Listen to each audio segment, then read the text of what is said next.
धाकड़ खबर, बेखौफ जुबान, बेबाक अंदाज। और अत्याचार नहीं सहेंगे, नहीं अत्याचार नहीं सहेंगे, पुरुष आयोग लेके रहेंगे और अत्याचार। चलिए प्लीज आयोग हम बनवा के रहे उत्तर प्रदेश में। अब मैं चिल्लाती हूँ, आप बोलेंगे। पति परिवार करे पुकार, पति परिवार करे पुकार, और पति परिवार करे पुकार। ये कैसा महिला उत्थान, ये कैसा महिला उत्थान, ये कैसा महिला उत्थान। पति परिवार करे पुकार, पति परिवार करे पुकार। महिला कानून कि क्या महिला मानव नहीं है? अगर नहीं है तो उसके 2 सींग लगा दो, खत्म बात। तो महिला कानून, कितने महिला कानून है? पूरे 48। ध्यान रखें, कहीं पर भी उसमें दुष्ट महिला की बात नहीं है, कहीं पर मिसयूज की बात नहीं है। और अगर हम इसको उठा देंगे तो मिसयूज में कड़ी से कड़ी सजा होगी। तो महिला सशक्तिकरण का उदाहरण मैं भी हूँ। मैं भी अगर बोल रही हूँ तो अपने भाइयों की वजह से बोल रही हूँ। मैं अगर बोल रही हूँ पिता द्वारा दी गई शिक्षा के कारण बोल रही हूँ।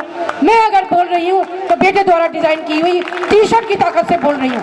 जो ये टी-शर्ट है मेरे बेटे ने डिजाइन की। बुजुर्गों को ना जेल में डालो, पुरुषों को ना जेल में डालो, बुजुर्गों को ना जेल में डालो।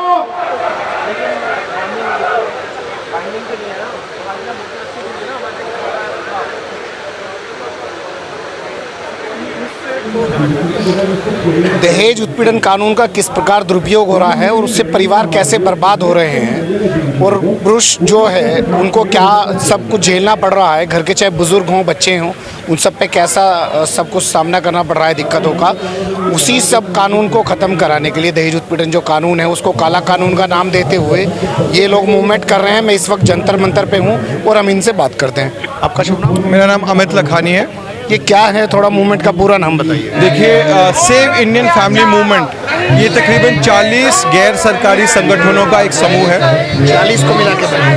जी हाँ, और ये हमारे जो संगठन है हर बड़े शहर में है, ऑल ओवर इंडिया हमारे संगठन है।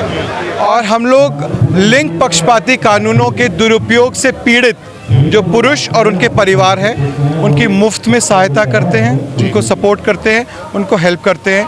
और इसके साथ साथ हम लोग भारत की सबसे बड़ी helpline for main in distress जिसका नंबर है 8884988498, हम वो हेल्पलाइन चलाते हैं पूरे भारत के लिए। किसी भी पुरुष को कोई अवसाद हो, किसी पे कोई झूठा केस कर दिया गया हो, किसी को सुसाइडल टेंडेंसीज हो। महिला से पीड़ित हैं वही, दहेज उत्पीड़न से पीड़ित हैं वही पुरुष सिर्फ? जी नहीं, देखिए मैं आपको बताना चाहूँगा कि महिला सशक्तिकरण और महिला सुरक्षा के नाम पर दहेज उत्पीड़न के कानून के साथ साथ, क्योंकि दहेज उत्पीड़न के कानून के दुरुपयोग को तो सुप्रीम कोर्ट ने भी लीगल टेररिज्म का नाम दे दिया है ऑलरेडी। हर सोसाइटी में हर जगह आप चले जाइए, हर किसी को मालूम है कि किस तरीके से आपसी रंजिश की वजह से पर्सनल स्कोर सेटल करने के लिए दहेज कानूनों का दुरुपयोग हो रहा है, ये सब जानते हैं। इसके साथ साथ sexual harassment at work place जो कि कार्यस्थल में यौन उत्पीड़न का कानून है उसका बहुत वृहद स्तर पर दुरुपयोग हो रहा है। रेप कानूनों का, छेड़छाड़ के कानूनों का इतने वृहद स्तर पर दुरुपयोग हो रहा है कि आप देखेंगे जब हम आंकड़े देखते हैं तो 76%, 76% रेप के मामले झूठे पाए जाते हैं। रेप के मामले आजकल ऐसा हो गया जैसे पिज्ज़ा ऑर्डर करना, थोड़ा सा डिसएग्रीमेंट हुआ, कोई लड़ाई हुई, कोई वाद विवाद हुआ, पड़ोसी के साथ, मकान मालिक के साथ, वर्क प्लेस में रेप का केस लगा दिया। कोई इन्वेस्टिगेशन नहीं होती, कोई तफ्तीश नहीं होती, आदमी को एक स्टेटमेंट के बिना पे जेल में डाल दिया जाता है, उसकी कोई सुनवाई नहीं है। तो जो हमारा यूथ है, जो आज मेक इन इंडिया की बात हो रही है, जो हमारा यूथ है वो आज आप जाके देखिए जेलों में सड़ रहा है। और अगर आप दहेज निरोधी कानून की बात करें तो सिर्फ पुरुष नहीं, माताएं और बहनें, 40,000 से अधिक माताएं और बहनें हर साल जेलों में डाल दी जाती हैं। ये क्या महिलाएं नहीं हैं? यानी कि आपका कहना है कि वही सिर्फ अकेली महिला नहीं है, हमारे घर में भी जो है वो भी महिलाएं हैं। बिल्कुल बिल्कुल। तो इन कानूनों के दुरुपयोग के खिलाफ हम आवाज़ उठा डिमांड्स क्या हैं आपकी? देखिए, हमारी एक जो डिमांड है वो ये है कि क्योंकि 498 कानून बिल्कुल ही विफल रहा है, जिस भी मंशा से बनाया गया हो हमें नहीं मालूम, बिल्कुल विफल रहा है। ये परिवारों को तोड़ रहा है, ये एक जेंडर वॉर क्रिएट कर रहा है, ये हमारे समाज में असंतुलन पैदा कर रहा है। 498 का खात्मा किया जाए। यहाँ पे एक पुरुष आयोग बनाने की भी बात कर रहे हैं, मैं सुन रहा था। जी हाँ, 498 के खात्मे के अलावा हम डिमांड करते हैं कि कानूनों के दुरुपयोग करने वाले को कड़ी से कड़ी सज़ा दी जाए, क्योंकि आज अगर पाया जाता है किसने दुरुपयोग किया है किसी महिला ने, 500 रुपये 1000 रुपये का जुर्माना कर दिया जाता है, वो भी नहीं किया जाता। किसी की ज़िंदगी खराब करने, किसी को जेल में डालने, किसी के माता पिता। महिलाओं को सुरक्षा कैसे दी जाएगी? देखिए, सुरक्षा जब हम बात करेंगे समाज की सुरक्षा की, तो सबको सुरक्षा मिलेगी। हम सुरक्षा के नाम पे जेंडर डिवाइड नहीं कर सकते, ये सिर्फ एक राजनीति है। सुरक्षा की जरूरत सबको जब मानवाधिकार आयोग बन गया है तो महिला आयोग की क्या जरूरत है? फिर आप अपने लिए पुरुष आयोग की क्यों बात कर रहे हैं? देखिए, मानवाधिकार ज़रूर बना गया है, लेकिन मानवाधिकार जो है वो पुरुषों के मानवाधिकारों को रिकॉग्नाइज नहीं करता है। जो पुरुषों के मानवाधिकार है, बहुत ज़रूरी है कि एक संस्था, एक आयोग, एक मिनिस्ट्री, क्योंकि यहाँ पर बच्चों के लिए, महिलाओं के लिए, पेड़ पौधों के लिए, जानवरों के लिए भी मिनिस्ट्री है, उनके लिए भी फंडिंग्स हैं, उनके लिए भी मतलब बजट्स एलोकेट होते हैं। यहाँ पर 94,000 पुरुष हर साल आत्महत्या कर रहे हैं, हर 6.5 मिनट में एक पुरुष आत्महत्या कर रहा है। ये आपको लगता है पुरुष आयोग बन जाएगा, समस्याएं घटेंगी कुछ? पुरुष आयोग बनने से कम हम और लोग भी हमारे साथ हैं, और लोग से भी बात करते हैं। आपका मानना है पुरुष आयोग बनना चाहिए? सर, पुरुष आयोग बिल्कुल बनना चाहिए, और पुरुष आयोग इसलिए बनना चाहिए कि अभी आपने अमित जी से पूछा था कि महिलाओं की सुरक्षा कैसे होगी। सर, सबसे बड़ी चीज़ ये है कि सुरक्षा का पैमाना क्या है, हम सुरक्षा की हमारी परिभाषा क्या है।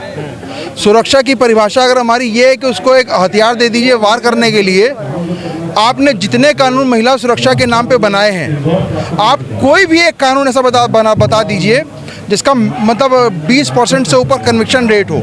ठीक है, मिसयूज तो होता है, लेकिन आप कह रहे हैं बिल्कुल ही 498 खत्म कर दीजिए, उसको कैसे करेंगे? सर, 498 के नाम पे या केवल एक महिला के उसके नाम पे एक ही चीज़ के लिए कितने कानून बनाए जाएंगे? अभी मैं आपको लेटेस्ट एग्जांपल दे रहा हूँ। गवर्नमेंट का ये कहना है सब मैरिटल रेप के ऊपर हम कानून बनाएंगे, मैरिटल रेप को क्रिमिनलाइज करेंगे।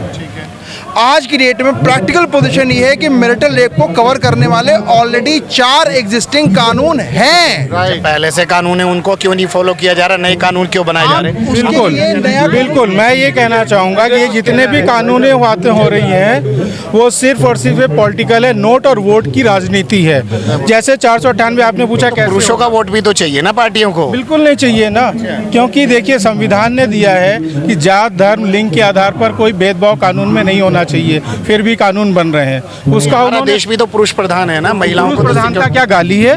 पुरुष प्रधानता एक बहुत बड़ी जिम्मेदारी है। मैं तो कहता हूँ आपको पुरुष प्रधानता खराब लगती है, आप प्रधानता लेके देखो ना। एक डिपार्टमेंट में कोई आदमी गलती करता है, जो प्रधान होता है डिपार्टमेंट का वो सस्पेंड हो जाता है।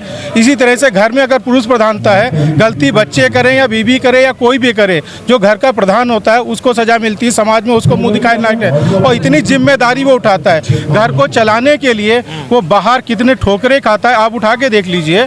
सीवर में काम कौन करता है? पुरुष करता है।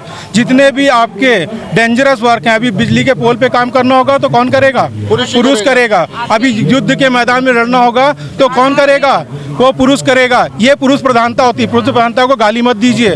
हम तो कहते हैं जिसको पुरुष प्रधानता खराब लगती है, स्त्री प्रधानता ले ले, वो सारे काम करके देखे। इसमें महिलाओं से ही बात करते हैं। आपको मैं ये कहना चाहता हूँ, आप दुरुपयोग की बात कर रहे थे, ये देखिए क्या दुरुपयोग होता है।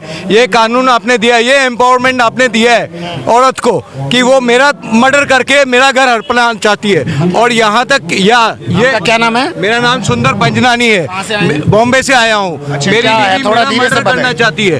और यहाँ उसके ऊपर मैंने पुलिस ने कोई एक्शन नहीं लिया। 307 का केस मैंने प्राइवेट केस खुद फाइल किया है उसके ऊपर। और मर्डर करना चाहती है आपका? वो मेरा घर हड़पना चाहती है, प्रॉपर्टी से बेटे। और जिस बच्चे को पाल पोस के 14 साल का बड़ा किया उसको इतना जहर भर दिया कि उसके साथ उसके तो महिला है, ये जो आरोप लगा रहे हैं महिला पे, नहीं, महिलाओं के ऊपर बिल्कुल सही आरोप लगा रहे हैं। ये भी हमारी एक बहन है। हाँ, बिल्कुल सही, ये आरोप नहीं, ये सच्चाई है। लेकिन अफसोस है कि कानून अंधा है, कानून अंधा है, सरकार अंधी है। एक मिनट, सरकार अंधी है। नारी सशक्तिकरण के नाम पर पुरुष को शक्तिहीन कर रहे हैं आप, जो सारे घर की जिम्मेदारियां उठाता है। आप खुद ही देख लीजिए कितनी स्त्रियां पुरुषों को शेल्टर देती हैं। 80% जो हमारी अर्थव्यवस्था है पुरुषों के करों पर, पुरुषों के टैक्सेस पर चलती है। औरतों को दे दिया जाता है जी आपको 3 लाख पर आपको टैक्स माफ है। क्यों? अगर आप बराबरी की बात करते हैं तो बराबरी कीजिए। विदेशों में जाते हैं आप कहते हैं जी वहाँ के स्मार्ट सिटीज, वहाँ के कानून भी लाइए ना। 125 के लिए हमेशा पुरुष ही क्यों भुगतान करता है? औरत कमा रही है, ऐश कर रही है, फिर भी उसको पैरासाइट की तरह पुरुष से पैसे लूट रही है 125 के नंबर पे। आपकी सारी बातों से ऐसा कुछ निकल रहा है कि सब कुछ महिलाओं के खिलाफ आप चाह रहे हैं। आप ऐसा भी कोई सुझाव आपके पास है? पुरुष आयोग की मांग है, मेन कमीशन भी होना चाहिए। जानवरों के लिए, एक मिनट, जानवरों के लिए, कुत्ते बिल्लियों के लिए यहाँ पर आयोग है, पेड़ पौधों के लिए आयोग है। आदमी क्या है, आदमी को क्या समझा हुआ है? शर्म आनी चाहिए हमारे। जेल में सड़ता है क्योंकि कुत्ते को लात मारी है, झूठे केस के अंदर LOC खोल दी जाती है, RCN खोल दिया जाता है झूठे केस के अंदर। NRI है उसको एक्सटॉर्ट किया जाता है इन केसेस के अंदर, अननेसेसरी अवॉइड किया जाता है। आप कहना चाह रहे हैं कि महिलाएं किसी लायक नहीं है क्या? महिलाएं बहुत लायक हैं, जो लायक होता है वो काम कर सकता है। तो 125 हो या DV, क्या ये मनी एक्सटॉर्शन का तरीका बना रखा है? हम बात करते हैं आप लोगों की जो डिमांड्स है कि पुरुष आयोग की, खुद ही बता दीजिए कि महिलाएं सशक्त है कि नहीं है, जो कमजोर है कि सशक्त? कहाँ के लोग आए, कुछ ऐसा भी तो बताइए। ऑल ओवर इंडिया से लोग आए हुए हैं, ऑल ओवर इंडिया से। DVR 24 HMA में पैसे मांगने की जो आप बात करते हो, पहले तो आप खुद डिसाइड कर लो महिला सशक्त है या कमजोर है। अगर सशक्त है तो गवर्नमेंट ऑफ इंडिया उनको बॉर्डर पे भेजे ना, सियाचिन लद्दाख ले, आपके पास इतने वो हैं, इंडियन आर्मी में भेजिए अगर आप सशक्त हैं। अगर आप कमजोर हैं तो भी आपके पास 3 डिपार्टमेंट है, मेडिकल डिपार्टमेंट है, इंडियन रेलवेज और नगर निगम है, तीनों में स्वीपर की जॉब दे दीजिए। अगर आप कमजोर हैं, आप पैसे मांग रहे हैं, कोर्ट में क्या पहुंच जा रही हैं, और कोर्ट में जैसे ही आप पैसे दे रहे हो सब कुछ खत्म हो जाता है। कोर्ट में सालों साल केस लटकता रहता है, कभी डिस्पोजल की बात ही नहीं होती। आप कह रहे हैं कि जेंडर इक्वालिटी अगर लागू कर रहे हैं, आप ये बताइए, जेंडर इक्वालिटी अगर लागू कर, कोर्ट के अंदर खुद डिसाइड कर लीजिए। कोर्ट के अंदर सालों साल केस लटकता रहा है। मेरा केस 7 साल से लटक रहा है, 7 साल से लटक रहा है। मेरी वाइफ नौकरी कर रही थी, उसने बोला कि मैं कोर्ट में लिख के दिया मैं नौकरी नहीं कर रही, जबकि स्कूल में नौकरी कर रही थी, उसका PF अकाउंट भी खुला, सब कुछ खुला हुआ था। लेडीज नौकरी करते हुए फिर भी लिखती है कि मेरी लेडीज ने भी यही कहा था, मैं पार्लर का काम करती है, मगर मेरी लेडीज बोलती है कि मैं काम नहीं करती हूँ, समझे। पार्लर में काम करती है, मैं घर से चली जाती है बिगर बोले। My self doctor Indu Subhash. अरे हम महिलाएं, हटो, हम कुछ भी कर सकते हैं, हटो, रास्ता दो, बस अब ठीक है। अब पहली बात यह है कि जब 60 करोड़ महिलाएं पूरे भारत में हैं, ठीक है, 122 करोड़ में, तो उनको अधिकार की बात हुई, जिम्मेदारी क्यों नहीं दी गई? अगर भारत भुखमरी का कहना है अधिकार की बात हुई, जिम्मेदारी नहीं दी गई, लेकिन एक बात तो आप मानेंगी ना, क्या चीज? कि जब सती जैसा मामला था, दहेज उत्पीड़न जैसा मामला था, तभी तो सरकार को दहेज वाला कानून लाना पड़ा। ये भाईजान, वो प्रयास आदमियों के द्वारा हुआ था, स्त्रियों के लिए, उनकी स्वतंत्रता के लिए काम किया गया था, ना कि स्वच्छंदता के लिए। आज स्त्री स्वच्छंद हो चुकी है, वो पब बार में जा रही है, वो आधे कपड़े पहनती है स्वच्छंदता के नाम पर। ये क्या तरीका है? क्या हम भारतीय संस्कार भूल जाएंगे? क्या अपनी हम सब चीजों को भूल जाएंगे? तो इनका साफ कहना है अधिकार खूब दीजिए महिलाओं को, लेकिन उनको कर्तव्य के प्रति भी उनको, और सबसे बड़ी चीज है कि बड़े बुजुर्ग और बच्चे, इन दोनों को परिवार की बहुत ज्यादा जरूरत है। हम पाश्चात्य संस्कृति भारत संस्कृति से कहीं पे मैच नहीं करती है। बात करते हैं पाश्चात्य संस्कृति की, सारी चीजें भारतीय संस्कृति की हैं। कैसे ये संभव है कि एक माँ बच्चे को दूध नहीं पिलाएगी? कैसे ये संभव है कि शादी के बाद लड़की खाना नहीं बनाएगी? ये तो आप पढ़ा लिखा, आपने MBA दिया, जब खाना नहीं बनाएगी तो आप पे दहेज का आरोप लगा देगी। अगर आप खाना, हाँ, डोमेस्टिक वायलेंस, तब वो डोमेस्टिक वायलेंस लगाएगी कि मेरी सास ने, वो डोमेस्टिक वायलेंस में आ गया कि मैं बना के नहीं खिला सकती, खाना नहीं बनाऊंगी। जबकि सब्जी काट रही है सास, पति पकड़ रहा है बच्चा, नंद पानी दे रही है, पानी भर के रख रही है फ्रिज में। लोगों का ये कहना है ये कानून खत्म होना चाहिए, हमारा पुरुष ये आयोग कहना बनना है, चाहिए। नहीं मेरा ये कहना है लिंग भेद से परे एक समाज हो। हम we the people of India हैं, स्त्री पुरुष ऑफ इंडिया नहीं है। आप समाज को जाति में बांटिए, लेकिन परिवारों को लिंग के आधार पर मत बांटिए, क्योंकि डिवाइड एंड रूल नहीं होना चाहिए। तो इनका साफ कहना है कि महिलाओं को अधिकार दीजिए, लेकिन उनको कर्तव्य निभाने के प्रति भी जिम्मेदार बनाइए। महिलाएं कर्तव्य नहीं निभा रही हैं, उनका परिवार के प्रति क्या कर्तव्य है, अपने पति के बच्चों के प्रति क्या कर्तव्य है, वो नहीं निभा रही हैं। इसके अलावा अधिकार के प्रति वो जरूर है, कोर्ट कचहरी थाना सब जगह जाके खड़ी हो रही हैं और उससे मिसयूज कर रही है और परिवार उससे टूट रहे हैं। और इन लोगों को और अफसोस की बात है कि पुरुष जब एक महिला का रेप होता है तो सारा पुरुष समाज इकट्ठा हो जाता है, लेकिन जब एक पुरुष के साथ बलात्कार होता है तो कोई भी नहीं आता। ये बड़े अफसोस की बात। थाने जाइए, कोई कंप्लेन। हमारे देश में 4 चीजों से राजनीति चलती है, हमारा देश चलता है। समझ नहीं पा रहे ना। मैं सर ये आपको बताती हूँ, मैं एक अगर हाँ जी जी जी जैसे निर्भया का अगर बलात्कार हुआ तो 1 लाख जो है पुरुष 1 लाख पुरुष इकट्ठे हो गए, उसमें औरतें भी थी, लड़कियां भी थी, सब वर्ग के लोग थे। लेकिन जब एक लड़के का या एक पुरुष का बलात्कार होता है तो उसके लिए कोई खड़ा नहीं होता। वो शर्म के मारे बताता भी तो नहीं ना। नहीं ऐसी बात नहीं है, बताएगा तो सुनते का है। पुलिस बताता नहीं तो भीड़ कैसे इकट्ठा हुआ है? पुलिस कवर ही नहीं करता। 1 मिनट सर, बताता नहीं है तो अगर ऐसी कोई शिकायत पुरुष की तरफ से होती है जब पुलिस नहीं सुनती। दूसरी बात कि अगर मीडिया भी कर जब तक कि वो बहू होती है, जब वो किसी सास या नंद बन जाए तब वो कुलक्षणी का रूप ले लेती है, उसका रूप बदल दिया जाता है, उसके साथ कोर्ट में घसीटा जाता है उसे, उसकी कोई नहीं सुनता फिर। चलिए ठीक है। मैं आपको ये बताना चाहती हूँ कि भारत में प्रतिवर्ष भारत सरकार का आंकड़ा है कि 92,000 महिलाएं मैडम मार दी जाती हैं हर साल दहेज की। पुरुष मरते हैं, 8,000 महिलाएं मारा जाता है। मेरी सुन लीजिए, पुरुष फांसी लगा के मर जाते हैं, सुनिए। पुरुष फांसी लगा के मर जाते हैं। 94,000 पुरुष फांसी लगाते हैं। एक जवान अगर वो सेना में मरता है, बवाल हो जाता है, वही जवान जब आते हैं अपने घर में और अपनी पत्नी की प्रताड़ना से सुसाइड करते हैं तो उस पर कोई भी अंगुली नहीं उठाता है। 173 और प्रतिदिन का है। गजब है हमारा देश, जहां जानवरों के लिए मंत्रालय है, पहाड़ों के लिए मंत्रालय है, पेड़ पौधों के लिए मंत्रालय है, लेकिन पुरुषों के लिए कोई मंत्रालय नहीं है। ये एक साजिश है देश को डिवाइड एंड रूल। लिंग की साजिश है, किन की साजिश? ये सरकार की एक साजिश है। लिंग भेद आधारित कानून बनाकर भारत के हर एक घरों में गृह युद्ध छिड़वा दें, हर एक घरों में महाभारत चलाने की सरकार साजिश करके ये परिवार बर्बाद कर रही है। बर्बाद कर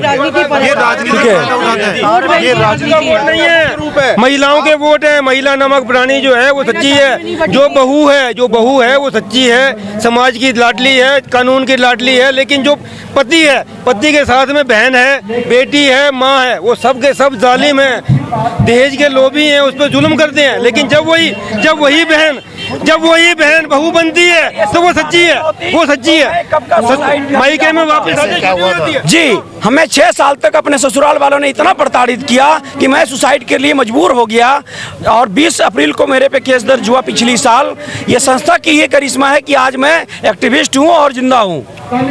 तो ये लोग संस्था के भी बड़े आभारी हैं और संस्था का भी बड़ा सहयोग देता रहे। और ये इस मूवमेंट को आप लोग आगे लेके जाओगे? जी बिल्कुल चाहते हैं कि घर घर में ये हेल्पलाइन जो हो, हमारा जो हेल्पलाइन संस्था ने बनाई है 088824988498। इनका कहना है महिला के लिए जो उत्पीड़न है उसके लिए हेल्पलाइन बनी हुई है, लेकिन पुरुषों के लिए कोई हेल्पलाइन भी नहीं बनी हुई। इन लोगों ने, एनजीओ ने खुद ही बनाई हुई है और इस मूवमेंट को रोकने नहीं देंगे और इसको आगे तक लेके जाएंगे। अच्छा, इनका ये भी कहना है कि जहां महिलाओं का बलात्कार होता है पूरा मीडिया चिल्लाने लगता है, नेता नगरी चिल्लाने लगती हैं और एनजीओ जो हैं, महिलाओं के साथ बलात्कार होने के बाद पुरुष भी साथ आते हैं, लेकिन जब पुरुषों के साथ ऐसी कोई घटना होती है तो उस पर महिलाएं तो बहुत बड़ी चीज़ है, कोई पुरुष भी साथ उनके नहीं आता, मीडिया भी उस मामले को नहीं दिखाती। इनका कहना है इन्हीं सब के लिए एक पुरुष आयोग बनना चाहिए और पुलिस आयोग बने, ठीक है, और वो पुरुष आयोग बने जो कि उस मामले में काम करे। कैमरामैन इकराम खान के साथ मैं अकरम रईस खान, जंतर मंतर, दिल्ली से।